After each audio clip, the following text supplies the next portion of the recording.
mexicain, c'est une grande marque aux États-Unis qui est là-dessus et qui est très différent si vous pensez à Taco Bell. C'est aussi ce qu'avait fait, moi j'avais longtemps travaillé sur une marque qui s'appelle Malibu. Alors j'ai pas le film ici, j'ai pas retrouvé, où on se moquait ouvertement, d'ailleurs c'était assez drôle, les tests qu'on faisait aux consommateurs, plus on était méchants avec le monde de l'Ouest, plus les gens aimaient. C'est très vicieux. Mais c'est une campagne qui s'appelait Seriously Easygoing et qui montrait en quoi le monde de la Barbade était un monde plus sympathique que celui de l'Ouest, en se moquant complètement de nous, de notre manière de chercher une place de parking en devenant fou, de téléphoner absolument partout, ou de ces centres de motivation d'entreprise. Tout le monde peut être un pêcheur, c'est juste une question de volonté, disait l'acteur. Et ce qu'on voit ici, c'est que vous avez des marques qui ne parlent pas juste de leurs valeurs, comme on peut avoir l'habitude de faire sur les grandes marques, mais qui deviennent tellement poussées qu'elles deviennent pratiquement folkloriques. C'est pousser le folklore. Monkey Shoulder, par exemple, c'est un peu ça. C'est le nom lui-même est bizarre, le logo est bizarre, la manière avec laquelle ils vont s'exprimer le pousse quasiment pour aller au folklore. Avec, si vous pensez, le folklore d'Aristide, qui sont ces Écossais qui font les choses à la main, le folklore de Armand Lux ici avec le chapeau du commandant Cousteau mis dans le film, ou Aristide si en haut avec des courses qu'ils organisent à Londres de vélo, mais fait à leur façon. Et c'est pas simplement du folklore qui regarde en arrière un peu passéiste, mais aussi tout un travail avec des artistes pour le remettre au goût du jour. Quelques exemples, Aristide et Vance, ici, les Fixie refaits par tous les artistes qu'on voit aujourd'hui absolument partout, le Creuset avec pas simplement des choses qui sont noires, mais on va jouer avec la couleur. Et ce qu'on voit finalement ici, c'est que vous avez une grande opposition entre ça et des entreprises qui sont devenues globales et qui ont fait régner finalement un monde assez correct. On vient d'élire un président qui s'est dit normal, et qui, une fois habitant l'Élysée, commence à trouver ça un peu difficile d'être normal à l'Élysée. Dans le règne du normal, qu'est-ce qui se passe ? Il se passe finalement que les géants mondiaux deviennent très conservateurs. Et c'est normal, quand on travaille, je travaille avec beaucoup d'entre eux, il est difficile de dire des choses ultra gonflées. Pourquoi ? Parce que vous avez une armée d'avocats qui vous dit qu'on ne peut pas dire ça.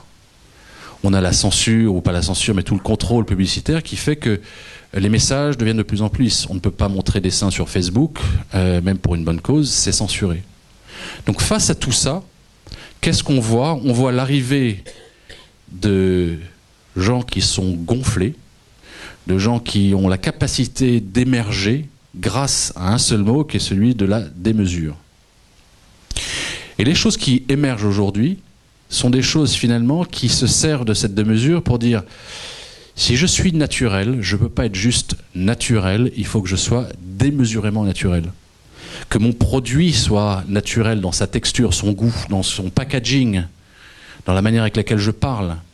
La publicité pour Vinci qui était une publicité elle-même recyclée, pour parler de recyclage. Il faut que ça soit démesurément beau.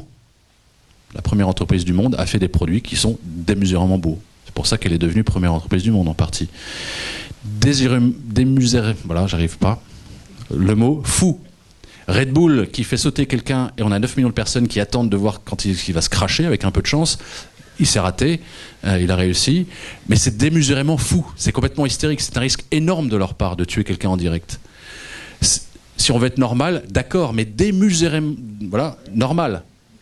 Démesurément normal, c'est démesurément impossible à prononcer. Ou démesurément drôle, Dad's in Brief, c'est juste complètement hystérique, là, c'est ceux qui étaient là tout à l'heure qui ont vu.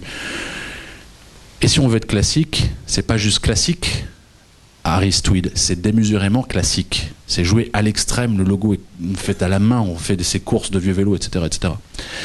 Grand ou pourquoi pas démesurément petit. Quand on voit Chipotle tout à l'heure, ça vous montre vraiment, on a l'impression de quelque chose qui est une toute petite entreprise avec une personne. Donc c'est démesurément, finalement, on le retrouve sur plein de marques. Hein, je vous en ai montré quelques-unes tout à l'heure. Mais on le retrouve ici dans toutes les expressions de ce qu'on va voir. Method, c'est des produits d'entretien vendus aux États-Unis, je crois, chez Target, qui sont faits par des designers qui sont absolument sublimes. Red Bull, ce sont les rois de la démesure dans leur marketing. Michel Augustin et Innocent, d'ailleurs, tous les deux. Regardez la manière avec laquelle les produits sont appelés chez Michel Augustin. Les produits et les codes sont dans la démesure. C'est écrit à la main. Vous pouvez les appeler eux-mêmes. Vous pouvez les avoir au téléphone. Les petits sablés, ils sont ronds et très très bons. C'est leur nom. Les petits sablés ronds et très très bons. C'est absurde. Et c'est pour ça que ça marche. Southwest Airlines, regardez jusqu'où ils vont aller, jusqu'à peinturer leurs avions d'une manière hystérique. C'est aussi dans la tonalité et l'humour qu'ils utilisent. La tonalité est exactement avec ça. Red Bull, c'est pas de l'humour, mais c'est une tonalité qui est juste complètement folle. Tout ce qu'ils font, même ce qu'ils ont fait avec le vélo qui fait le tour d'Angleterre sur une roue, c'est complètement hystérique. Southwest ont fait une promotion en demandant aux gens qui étaient un peu enveloppés de ne pas prendre des billets chez eux parce qu'ils voulaient que les gens puissent être à l'aise dans leur siège. Donc on ne veut pas aux États-Unis, imaginez un peu ce que ça fait comme scandale. Ça fait un gros scandale, mais ça fait partie de la tonalité. C'est de choquer, c'est de provoquer, c'est de faire bouger. Innocent, quand ils font une promotion, plutôt que de vous faire 10% gratuit, ils vous offrent un petit bonnet de laine pour votre bouteille. Je sais pas à quoi ça sert, mais c'est drôle, c'est mignon. Voilà. C'est juste un gros clin d'œil. Ça l'est aussi dans la transparence et dans l'accessibilité. Michel Augustin, ils vont jusqu'à se mettre en slip français, certainement, pour montrer qu'ils sont transparents. Et on va le retrouver encore une fois dans l'esprit d'entreprise. L'esprit, il se voit. Donc c'est pas de la communication. Et vous avez remarqué que j'ai pas tellement parlé de publicité, je vous en ai montré une. C'est plus une question de publicité, c'est plus tellement la journée de la publicité, c'est la journée de l'idée. Tout est aujourd'hui, quand je vous parle d'innovation non technologique, dans l'idée. Ce message, il est aussi important que la publicité qui l'accompagne. Parce que si je fais un message en disant on est une compagnie super branchée, super cool, etc., mais que j'ai les gens en train de raconter des choses ennuyantes, bon, le produit ne contribue pas à porter la valeur. Donc on voit des marques ici qui sont jusqu'au boutiste. Et on voit des marques qui n'ont pas pensé leur communication par rapport à la publicité. La publicité était un des éléments, mais c'est par rapport à l'ensemble qui est fait dans la démesure. Alors ça, c'est la première partie de la présentation, qui est le type d'entreprise qu'on voit émerger. Pardon. Ce qu'on voit aussi émerger aujourd'hui, c'est toutes ces sociétés que je vous ai montrées tout à l'heure. Chacun de ces exemples a une particularité, c'est que ce n'est pas tellement le prix que vous payez qui est important, même si sur Southwest c'est plutôt du low cost, mais la valeur que vous avez, ce que vous avez pour votre argent est très différent. Et je vais reprendre juste une citation de Warren Buffett, qui est quelqu'un qui connaît un petit peu ce dont il parle. Il fait une grande différence aujourd'hui entre le prix et la valeur. Alors on en parle beaucoup dans les cours de marketing, on en parle beaucoup, value for money, mais on ne fait jamais rien. Vous remarquerez souvent que les gens qui vous parlent de value for money, c'est plus du discours, mais c'est pas réellement dans l'offre. Donc on va faire un discount de prix et puis voilà. Il y a une grande différence entre le prix, qui est ce que ça me coûte, et la valeur, qui est ce que ça me donne, ce que ça m'offre. Et c'est très différent. Alors là, pas mal de gens ne sont pas tout à fait d'accord avec ce que je vais vous dire, mais j'ai l'impression que les marchés sont en train d'évoluer en ce moment.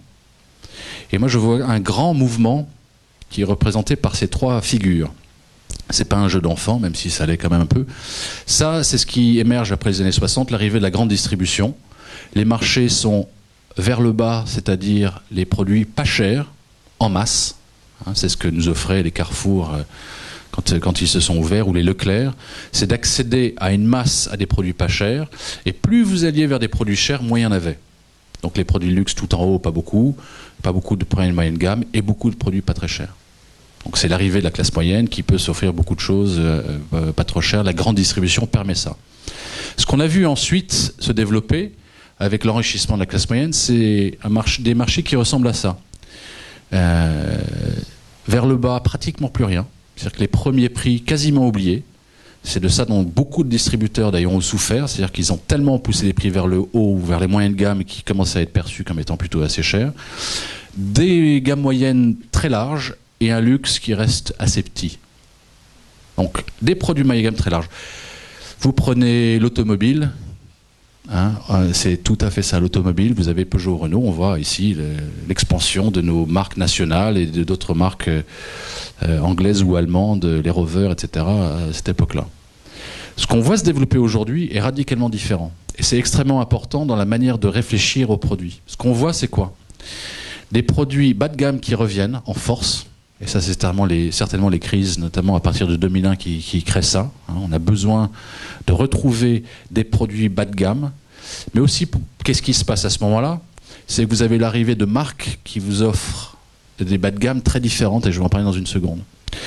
Ce qu'on voit ensuite, c'est le milieu de gamme qui se resserre. Pourquoi est-ce que Peugeot, Citroën, Renault ont un problème aujourd'hui, et Opel? Pourquoi est-ce que Rover a disparu? C'est que ce milieu de gamme, finalement, c'est des produits moyens, moyennement chers. Aujourd'hui, vous avez dans l'automobile, ici en bas Dacia, Kia, Hyundai, qui vous offrent 7 ans de garantie. Donc des voitures qui sont plus moches et des voitures qui sont plutôt d'assez bonne qualité. Et puis vous avez le haut de gamme, le premium, avec BMW, Audi, Mercedes, qui sont des marchés qui vous offrent pas juste une voiture, mais quelque chose qui est bien plus qu'une voiture.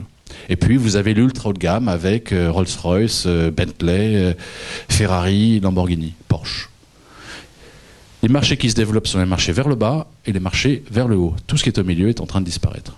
En tout cas, est en train de sérieusement s'étioler. Et ça, vous le regardez partout. Dans l'automobile, c'est vrai. C'est vrai dans le café. Nespresso. Ensuite, il y a Jura, qui c'est cette marque de café incroyable. Et puis en bas, les marques de distributeurs. Vous remarquerez dans l'alimentaire que les marques de distributeurs aujourd'hui, c'est entre 50 et 75% des marchés. Il n'y a pratiquement plus un marché d'épargné. Donc vous avez 50-75% qui est en bas. Qu'est-ce qui se passe quand vous êtes une marque nationale? Alors, dites une grande marque nationale. Vous êtes entre 30 et 50% plus cher. Qu'est-ce que ça veut dire d'être entre 30 et 50% plus cher? C'est pas pour rien que Leclerc dit les marques repères. La marque repère fait que ça devient la repère prix. Donc si je suis 30 à 50% plus cher, je deviens naturellement une marque premium. Sauf que ça, il y a peu de gens aujourd'hui qui sont dans ce marketing qui osent en tirer les conséquences. Et ce qu'on voit finalement, à travers cette forme de toupie, c'est quoi? C'est l'émergence de quelque chose qui est très nouveau, qui est le low cost high value. C'est pour ça que le low cost est revenu. C'est pas parce qu'il était pas cher, c'est qu'ils ont réussi à remettre de la valeur dedans. Comment est-ce qu'on le fait, ça? On fait en se disant, si je fais un produit basique, pour qu'il fonctionne, il ne peut pas être basique. Ces marques vous offrent des produits basiques qui ne sont plus basiques. Comment est-ce qu'elles le font?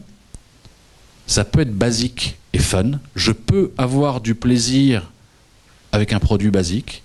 Allez chez H&M, vous emmerderez pas. Allez chez Uniqlo, vous emmerderez pas. Les produits sont radicalement moins chers que tout le reste, mais ils sont designés par des grands designers aussi. Regardez la marque de distributeur de Monoprix. Les tomates, nous, quand on s'ennuie, on pèle les tomates, dit comment ça s'appelle, la canne. Donc c'est une manière d'aborder les produits basiques qui est d'y rajouter du fun, de vouloir y mettre du plaisir. C'est pas parce qu'on est basique qu'on doit s'emmerder. La deuxième chose qu'on fait, et ça, encore une fois, c'est très nouveau, mais c'est un impact radical, c'est vous remarquerez que les marques basiques ne parlent plus juste de fun, commencent à parler de qualité. Regardez ce que dit Uniqlo sur tous leurs... ils ont des trucs de thermoprotecteurs, les cachemires. C'est du cachemire à 39 €. Vous avez des produits techniques à 9 €. Et ils vous parlent du produit technique, comme d'un produit technique haut de gamme. Regardez ce que fait Decathlon quand ils testent l'ensemble de leurs marques propres. Ils ont réellement poussé les tests et ils en parlent. D'ailleurs, ils parlent plus de la qualité produit que dit Nike. Même chose avec des marques comme Kia qui font de la publicité comme si c'était des filets de mode de voitures. Donc, on prend ces produits basiques et on parle de qualité produit. C'est pour ça que le milieu de gamme est en train de trembler. C'est que qu'est-ce que fait le milieu de gamme du coup? Qu'est-ce qu'il offre? Et ce qu'on voit du coup, c'est ce low cost qui devient de plus en plus grand et qui devient de moins en moins mauvaise qualité perçue, mais de plus en plus fun. Donc on change radicalement la manière de penser le low cost. Il faut aussi penser que le digital aide énormément. Ça vous permet de faire vente privée, ça. Vente privée, c'est du low cost, high value. C'est du low cost qui est fun, c'est du low cost qui vous tease, c'est du low cost qui vous offre un produit dans la manière de marketer qui est incroyable. C'est fou. La manière avec laquelle ils shootent les produits. Ils ont une usine avec des photographes et des metteurs en scène qui font souvent des choses bien meilleures que beaucoup de marques. Donc pour mettre en valeur les produits qui vont discounter le lendemain. Et ce qui se passe à l'autre bout du spectrum, c'est que alors que beaucoup de marques ont peur du premium. Pourquoi? Parce que beaucoup de gens qui travaillent sur ces marques ont peur du premium, parce qu'on dit oh là là, le premium, le luxe, c'est frivole, c'est bling bling. Non, ça ne l'est pas, au contraire. On voit la montée en puissance des marques qui sont capables d'assumer ça. Donc des marques qui ont clairement assumé qu'elles sont premium sont des marques aujourd'hui qui sont en train de fonctionner. Voilà quelques exemples. La marque la plus grosse au monde aujourd'hui, Apple, clairement assumée qui sont une marque premium. 1000 € le téléphone, à 1500 € le machin là, à je ne sais pas combien cette télécommande, à 30 € le câble pour le nouvel iPhone 5, juste le câble sans la prise. C'est une marque premium. Les magasins sont premium. Le service que vous avez là-bas est premium. BMW assume complètement son statut de marque premium. Michel et Augustin aussi, dans la manière de parler. Nespresso, qui est plus premium que Nespresso dans le café aujourd'hui. Totalement assumé, et c'est ça qui fait que c'est un succès. C'est intéressant, alors que l'automobile française se porte mal, il y a une marque qui se porte bien, qui est celle-ci, DS. Moins besoin de discounter, des produits qui font envie, même notre président en a une. Et puis, un coupon pour Stella Artois, qui est un coupon promotionnel qui vous permet de payer 1,25 € de plus. Donc amenez ce coupon et vous pouvez payer votre bière 1,25 € de plus.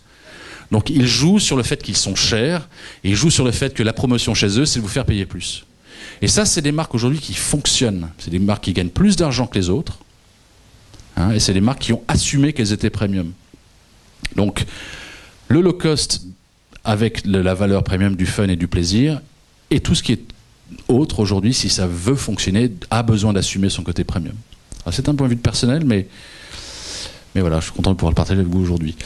Ce qu'on voit ensuite, c'est que vous avez vu le type d'entreprise qui fonctionne. On voit un changement radical aussi dans la manière d'en parler. Pourquoi ? Parce que notre terrain de jeu, j'aime le dire aujourd'hui, a changé.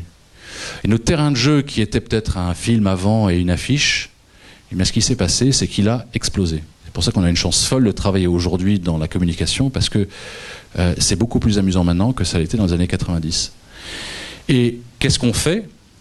Eh bien, on peut envoyer des gens dans l'espace. Je l'ai fait avec KitKat, une promotion, on donnait des billets pour partir dans l'espace. On fait même mieux que ça, on les fait sauter depuis l'espace. Et puis, comme on n'a pas envie de payer des spots de télévision, eh bien, on le diffuse gratuitement sur YouTube, où 9 millions de personnes viennent le voir. Et de toute façon, c'est tellement fou qu'on fait tous les 20 heures. On les fait participer avec Tipex sur YouTube. On les fait jouer avec Wilkinson et des jeux vidéo que l'on crée avec des fabricants de jeux vidéo. On crée des entreprises depuis notre petit écran ici. Gary Vaynerchuk, je ne sais pas si vous le connaissez, quelqu'un qui a créé une très grosse entreprise de distribution de vin à partir d'une vieille boutique à San Francisco qui appartenait à son père. Il s'emmerdait et du coup sur Twitter, il répondait aux gens qui se posaient des questions sur le vin, sans rien leur vendre. Juste il répondait. Et puis de là, il s'est mis à goûter le vin aussi, mettre des petites vidéos sur Internet et les partager aux gens. Les gens qui se posaient des questions, ils répondaient. À partir de ça, les gens commençaient à vouloir lui acheter du vin. On commençait à lui demander des avis. Et à partir de ça, aujourd'hui, il distribue dans le monde entier. On dit d'ailleurs qu'il est plus influent que Parker sur la vente de vin quand il a un avis sur un vin qu'il veut vendre. Comme il le vend derrière, il ne vous force absolument pas, vous pouvez regarder sans avoir besoin de l'acheter, mais derrière il le vend alors que Parker ne le fait pas.